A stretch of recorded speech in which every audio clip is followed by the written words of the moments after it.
Welcome to SEO Tutorials for Beginners. Today we're going to add a redirect using the Yoast Premium plugin. So if you do not have the Yoast Premium plugin, you can still add redirects. You're just going to have to use a different redirect, but I like to only use one plugin when I have to, and that's why I choose the Yoast Premium SEO plugin. So for this, you're going to go to the left-hand menu. You're going to click on Yoast SEO. You'll see a button that says Redirects. Click on the redirect button, and now you will have different types of redirects that you may want to add. But for our purposes, we would just use a 301 moved permanently redirect. So you'd use this if you have, let's say, a blog post and you remove that blog post and you wanted to redirect that one to a different one.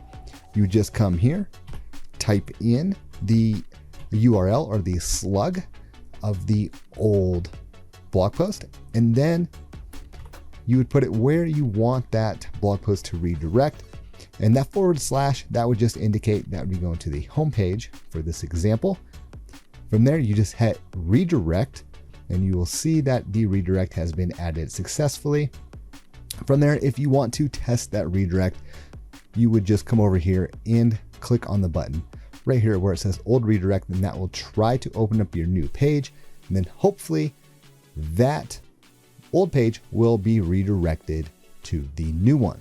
Now, if you need to make any changes to the redirect, you would just come over here and you could hit edit or delete. And it's a very simple and quick process.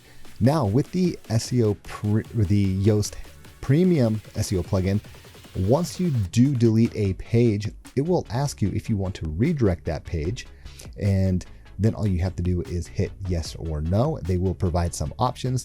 If you click no, then you can come back over here to the redirect tab, and then you can add in your own redirect.